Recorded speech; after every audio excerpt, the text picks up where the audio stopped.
ನಮಸ್ಕಾರ friends, Usha Mohan YouTube ಚಾನಲ್ಗೆ ಸ್ವಾಗತ.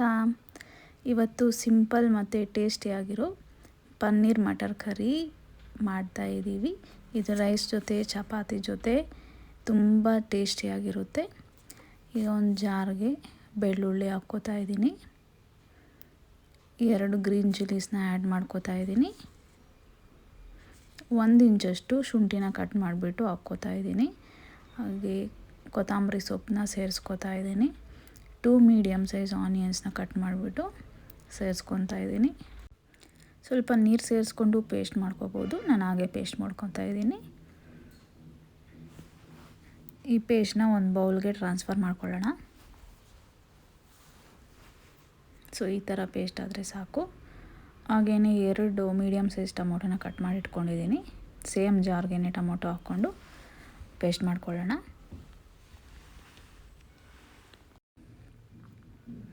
ಈಗ ನಂದಿನಿ ಪನ್ನೀರು 200 ಗ್ರಾಮ್ಸು ವಾಶ್ ಮಾಡಿಬಿಟ್ಟು ಈ ಥರ ಕ್ಯೂಬ್ಸ್ ಥರ ಕಟ್ ಮಾಡ್ಕೋತಾ ಇದ್ದೀನಿ. ಈಗ 1/2 ಕಪ್ ಆಗುವಷ್ಟು ಬಟಾಣಿನ ತೊಗೊಂಡಿದ್ದೀನಿ. ಹಸಿ ಬಟಾಣಿ ವಾಶ್ ಮಾಡಿಬಿಟ್ಟು ತೊಗೊಂಡಿದ್ದೀನಿ. ಇವಾಗ ಒಂದು ಪ್ಯಾನ್ನ ಇಟ್ಕೊಳ್ಳೋಣ. ಪ್ಯಾನ್ಗೆ 3 ಟೇಬಲ್ ಸ್ಪೂನ್ಸ್ ಆಗುವಷ್ಟು ಆಯಿಲ್ನ ಹಾಕ್ಕೊಳ್ಳೋಣ. ಆಯಿಲ್ ಸ್ವಲ್ಪ ಜಾಸ್ತಿ ತೊಗೊಳ್ಳೋದು, ಬಿಕಾಸ್ ಗ್ರೇವಿ ಚೆನ್ನಾಗಿ ಬರುತ್ತೆ. ಆಯಿಲ್ ಸ್ವಲ್ಪ ಬಿಸಿ ಆದಮೇಲೆ ಸ್ವಲ್ಪ ಚಕ್ಕೆ, 4 ಲವಂಗ, ಜೀರಿಗೆ ಮತ್ತು 1 ಏಲಕ್ಕಿನ ತೊಗೊಂಡು ಹಾಕ್ಕೋತಾ ಇದ್ದೀನಿ. ಇದನ್ನ ನಿಮ್ಗೆ ಇಷ್ಟ ಆದರೆ ಹಾಕ್ಕೋಬೋದು, ಇಲ್ಲ ಸ್ಕಿಪ್ ಸಹ ಮಾಡ್ಬೋದು. ಈಗ ಒಂದು ತವ ತಗೊಂಡು ಆಯಿಲ್ನ ಸ್ಪ್ರೇ ಮಾಡ್ಕೋತಾ ಇದ್ದೀನಿ. ಕಟ್ ಮಾಡಿರೋವಂಥ ಪನ್ನೀರ್ ಕ್ಯೂಬ್ಸ್ನ ಫ್ರೈ ಮಾಡ್ಕೊಳ್ಳೋಣ. ಈ ಥರ ಫ್ರೈ ಮಾಡೋದಕ್ಕೆ ಇಟ್ಟಿದ್ದೀನಿ ಪನ್ನೀರ್ ಕ್ಯೂಬ್ಸ್ನ. ಹಾಗೆಯೇ ಇದು ಸ್ಪೈಸಸ್ ಸ್ವಲ್ಪ ಫ್ರೈ ಆದಮೇಲೆ ಇದಕ್ಕೆ ಆಗಲೇ ಪೇಸ್ಟ್ ಮಾಡ್ಕೊಂಡಿರೋವಂಥ ಮಸಾಲೆನ ಆ್ಯಡ್ ಮಾಡ್ತಾಯಿದ್ದೀನಿ.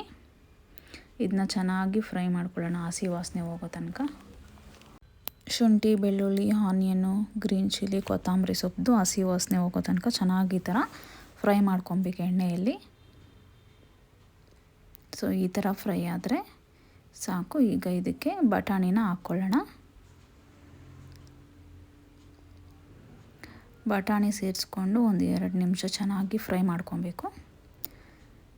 2 ನಿಮಿಷ ಚೆನ್ನಾಗಿ ಫ್ರೈ ಆದಮೇಲೆ ಪೇಸ್ಟ್ ಮಾಡಿರೋವಂಥ ಟೊಮೊಟೊನ ಸೇರಿಸ್ಕೊತಾ ಇದ್ದೀನಿ. ಟೊಮೊಟೊ ಸೇರಿಸ್ಕೊಂಡು ಇದನ್ನು ಚೆನ್ನಾಗಿ ಒಂದು 2 ನಿಮಿಷ ಹಸಿ ವಾಸನೆ ಹೋಗೋ ತನಕ ಚೆನ್ನಾಗಿ ಫ್ರೈ ಮಾಡಬೇಕು. ಈ ಥರ ಮಿಕ್ಸ್ ಮಾಡಿಬಿಟ್ಟು ಚೆನ್ನಾಗಿ ಫ್ರೈ ಮಾಡ್ಕೋಬೇಕು. ಈಗ ಪನ್ನೀರ್ ಕ್ಯೂಬ್ಸ್ನ ಇನ್ನೊಂದು ಸೈಡ್ ಟರ್ನ್ ಮಾಡ್ತಾಯಿದ್ದೀನಿ. 2 ಸೈಡೂ ಚೆನ್ನಾಗಿ ಫ್ರೈ ಮಾಡ್ಕೋಬೇಕು. ಈಗ ಇದಕ್ಕೆ ರುಚಿಗೆ ತಕ್ಕಷ್ಟು ಉಪ್ಪು ಮತ್ತು ಖಾರ ಪೌಡರ್ ಹಾಕ್ಕೊತಾ ಇದ್ದೀನಿ. ನೋಡ್ಕೊಂಡು ಹಾಕ್ಕೊಳ್ಳಿ ಖಾರನ. ಆಲ್ರೆಡಿ 2 ಗ್ರೀನ್ ಚಿಲ್ಲೀಸ್ ಆ್ಯಡ್ ಮಾಡಿದ್ದೀನಿ. ಅದಕ್ಕೆ 1 ಸ್ಪೂನ್ ಆಗೋಷ್ಟು ಧನಿಯಾ ಪೌಡರು, 1/2 ಸ್ಪೂನ್ ಗರಂ ಮಸಾಲೆ ಮತ್ತು 1/2 ಸ್ಪೂನು ಜೀರಿಗೆ ಪೌಡಿನ ಹಾಕ್ಕೊಂಡು ಮಿಕ್ಸ್ ಮಾಡ್ಕೊತಾ ಇದ್ದೀನಿ. ಚೆನ್ನಾಗಿ ಫ್ರೈ ಮಾಡ್ಕೊಳ್ಳೋಣ. ಈಗ 2 ಟೇಬಲ್ ಸ್ಪೂನ್ ಆಗೋಷ್ಟು ಕರ್ಡ್ನ ತೊಗೊಂಡಿದ್ದೀನಿ. ಕರ್ಡ್ನ ಚೆನ್ನಾಗಿ ಮಿಕ್ಸ್ ಮಾಡ್ಕೊತಾ ಇದ್ದೀನಿ. ಉಂಡೆ ಆ ಥರ ಏನೂ ಇಲ್ಲದೆ ಚೆನ್ನಾಗಿ ಕ್ರೀಮಿ ಸ್ಟ್ರಕ್ಚರಲ್ಲಿ ಮಿಕ್ಸ್ ಮಾಡ್ಕೊಂಡಿದ್ದೀನಿ. ಇವಾಗ ಕರ್ಡ್ನ ಆ್ಯಡ್ ಮಾಡ್ಕೋತಾ ಇದ್ದೀನಿ. ಕರ್ಡ್ ಆ್ಯಡ್ ಮಾಡಿಕೊಂಡು ಒಂದು 2 ನಿಮಿಷ ಚೆನ್ನಾಗಿ ಮಸಾಲೆ ಎಲ್ಲದಕ್ಕೂ ಇಟ್ಕೊಳ್ಳೋ ಥರ ಚೆನ್ನಾಗಿ ಫ್ರೈ ಮಾಡಿ, ಕರ್ಡ್ ಹಾಕಿದ್ಮೇಲೆ ಲೋ ಫ್ಲೇಮಲ್ಲಿ ಇಟ್ಬಿಟ್ಟು ಫ್ರೈ ಮಾಡಬೇಕು ಕರ್ಡ್ನ. ಈ ಥರ ಫ್ರೈ ಆದಮೇಲೆ ನೀರನ್ನ ಸೇರಿಸ್ಕೊತಾ ಇದ್ದೀನಿ. 1 ಕಪ್ ಆಗೋಷ್ಟು ನೀರನ್ನ ಸೇರಿಸ್ಕೊತಾ ಇದ್ದೀನಿ. ಯಾಕಂದರೆ ಗ್ರೇವಿ ಸ್ವಲ್ಪ ತಿಕ್ಕಾಗಿದ್ದರೆ ಚೆನ್ನಾಗಿರುತ್ತೆ. ಸೊ ಈ ಥರ ಆಗೋಷ್ಟು ನೀರನ್ನ ಸೇರಿಸ್ಕೊಂಡ್ರೆ ಸಾಕು.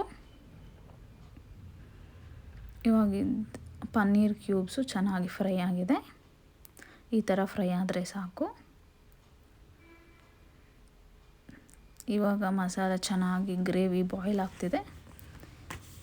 ಚೆನ್ನಾಗಿ ಒಂದು 5 ನಿಮಿಷ ಬಾಯ್ಲ್ ಮಾಡಿ ಇದು ಗ್ರೇವಿನ. 5 ನಿಮಿಷ ಬಾಯ್ಲ್ ಆದಮೇಲೆ ಪನ್ನೀರನ್ನ ಆ್ಯಡ್ ಮಾಡ್ಕೊತಾ ಇದ್ದೀನಿ. ಪನ್ನೀರನ್ನ ಚೆನ್ನಾಗಿ ಗ್ರೇವಿಯಲ್ಲಿ ಮಿಕ್ಸ್ ಮಾಡ್ಕೊಳ್ಳೋಣ. ಈ ಥರ ಮಿಕ್ಸ್ ಮಾಡಿಕೊಂಡು 2 ನಿಮಿಷ ಚೆನ್ನಾಗಿ ಬಾಯ್ಲ್ ಮಾಡ್ಕೊಳ್ಳೋಣ. ಪನ್ನೀರನ್ನ 2 ನಿಮಿಷ ಬಾಯ್ಲ್ ಆದಮೇಲೆ ಈ ಥರ ಚೆನ್ನಾಗಿ ಆಯಿಲ್ ಬಿಟ್ಕೊಂಡಿರುತ್ತೆ. ಸೊ ಗ್ರೇವಿ ರೆಡಿಯಾಗಿದೆ. ಸೊ ಈ ಥರ ತಿಕ್ಕಾಗಿ ಗ್ರೇವಿ ರೆಡಿಯಾಗಿದೆ, ಪರ್ಫೆಕ್ಟಾಗಿ ರೆಡಿಯಾಗಿದೆ. ಇದಕ್ಕೆ ಇವಾಗ ಸ್ವಲ್ಪ ಫೈನಲ್ ಆಗಿ ಕೊತ್ತಂಬರಿ ಸೊಪ್ಪನ್ನ ಆ್ಯಡ್ ಮಾಡೋಣ. ಸೊ ಫೈನಲಿ ಗ್ರೇವಿ ರೆಡಿಯಾಗಿದೆ. ಪನ್ನೀರ್ ಒಳ್ಳೆ ಪ್ರೋಟೀನ್ ಫುಡ್ಡು, ಮಕ್ಕಳಿಗೆ ದೊಡ್ಡವ್ರಿಗೆ ಎಲ್ಲರೂ ತಿಂದರೆ ತುಂಬ ಒಳ್ಳೆಯದು. ನೀವು ಮನೆಯಲ್ಲೇ ಟ್ರೈ ಮಾಡಿ ಫ್ರೆಂಡ್ಸ್. ರೆಸಿಪಿ ಹೇಗಾಗಿದೆ ಅಂತ ಕಮೆಂಟ್ ಮುಖಾಂತರ ತಿಳಿಸಿ. ಈ ಗ್ರೇವಿ ಚಪಾತಿ ಜೊತೆ, ರೋಟಿ ಜೊತೆ ಮತ್ತು ಗೀ ರೈಸ್ ಜೊತೆ ಎಲ್ಲ ಚೆನ್ನಾಗಿರುತ್ತೆ. ನಮ್ಮ ಮನೇಲಿ ನಾವು ವೈಟ್ ರೈಸ್ ಜೊತೆಗೇ ತುಂಬ ಎಂಜಾಯ್ ಮಾಡ್ಕೊಂಡು ತಿಂತೀವಿ. ತುಂಬ ಚೆನ್ನಾಗಿರುತ್ತೆ ಟೇಸ್ಟು. ಈ ವಿಡಿಯೋ ಇಷ್ಟ ಆದರೆ ಲೈಕ್ ಮಾಡಿ. ಈ ಥರ ರೆಸಿಪಿಗೋಸ್ಕರ ಸಬ್ಸ್ಕ್ರೈಬ್ ಮಾಡ್ಕೊಳ್ಳಿ. Thanks for watching.